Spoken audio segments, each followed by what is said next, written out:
Hey everyone, it's Justin again. Welcome back. Imagine we have two unknown factors being multiplied to make 0. If their product is 0, what do you think these factors could be? Maybe you thought of 0 times 7 or -3 times 0, but no matter what you came up with, at least one of these blanks has to be 0. That's the only way we can get a product of 0, right? This is called the zero product property. It states that if the product of two or more factors is 0, then at least one of the factors must be equal to 0. And even though we just used integers here, we can use this zero product property to solve quadratic equations when the products are longer expressions. Let's get into it.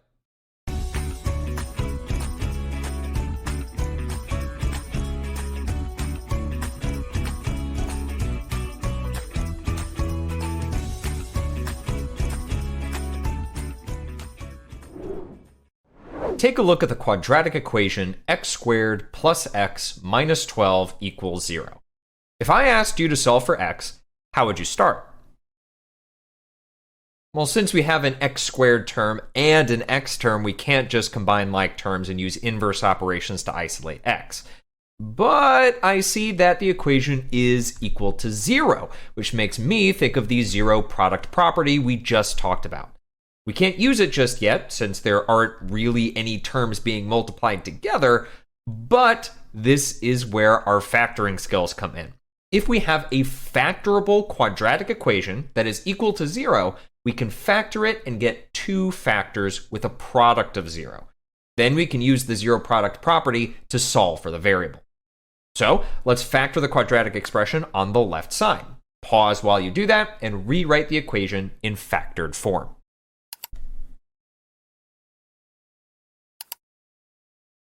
The factored form of this equation is x plus 4 times x minus 3 equals 0, because 4 and -3 multiply to make -12 and add to make 1.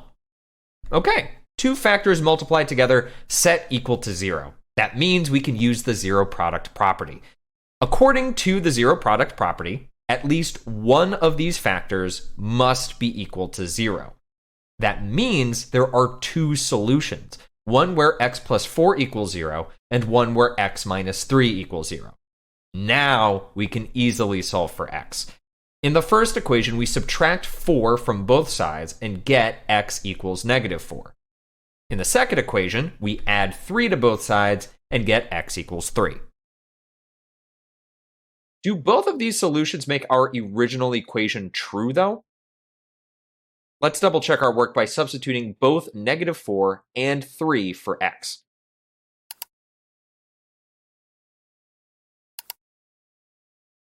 If we substitute -4 for x and evaluate the left side, we get 0 equals 0. So far, so good.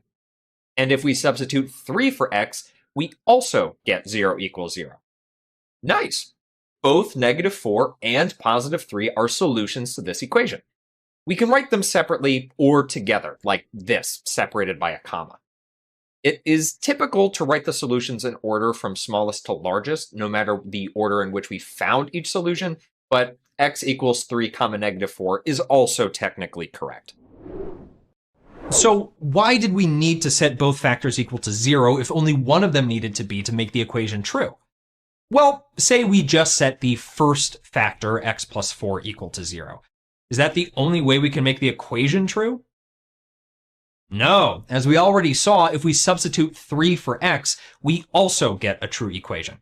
We would have completely missed that solution if we hadn't checked both factors. So in order to find all possible solutions to a quadratic equation, it's important that we remember to set each factor to 0.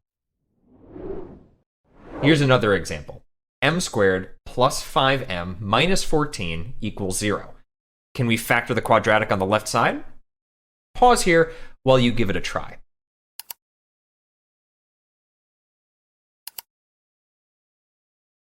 After factoring, we get m plus 7 times m minus 2 equals 0.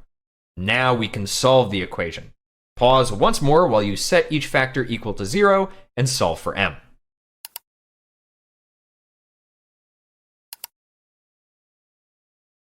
Setting m plus 7 equal to 0 gives us m equals negative 7.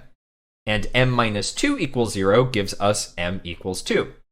So the solutions to this equation are m equals negative 7 and 2. I've got one more example for you. 2h squared minus 11h plus 14 equals 9. Here we go. Start by factoring the quadratic on the left side. Pause while you work.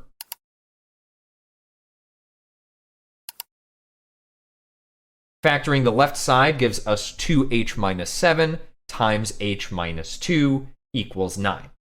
Now we can set each factor to... Wait, 9? No, this doesn't seem right. Can we solve for h with the equation written this way? Nope, because the zero product property only works when the product is 0. If the product of two terms is another number, like 9, we don't know anything for sure about either factor like we do when the product is 0. There are lots of different pairs of numbers with a product of 9. Because of that, we can't just set each factor equal to 9 and solve, so let's rewind and go back to our original equation. What needs to be true in order for us to use the zero product property after we factor? The equation has to be set equal to 0. And how do we make that happen? Exactly, by subtracting 9 from both sides. That gives us 2h squared minus 11h plus 5 equals 0. There we go. Now we can factor the left side and use the zero product property to solve. Give it a shot. Pause here and come back to check your work.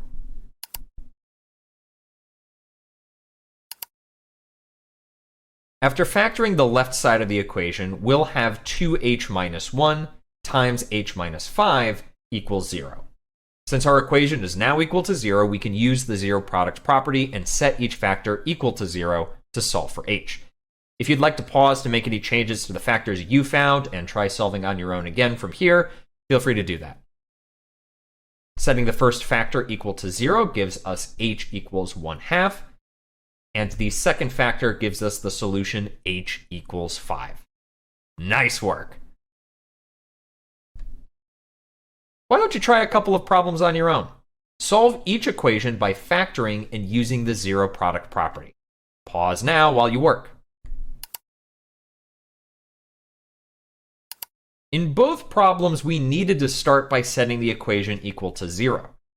In the first equation, we subtracted 2 and subtracted c, which gave us c squared plus 6c plus 8 equals 0. Factoring the left side gives us c plus 4 times c plus 2 equals 0, since 4 and 2 are the numbers that multiply to 8 and add to 6. Setting each factor equal to 0 gets us the solutions c equals negative 4 and c equals negative 2. Subtracting 4p from both sides in the second equation leads to the equation 3p squared plus p minus 2 equals 0. We need to look for the two numbers that multiply to negative 6, a times c, and add to positive 1, which would be negative 2 and positive 3. Putting each term into our area model and pulling out the greatest common factor from each row and column gets us the factors 3p minus 2 and p plus 1. Then, we set each factor equal to 0 and solve for p to get p equals negative 1 and p equals 2/3.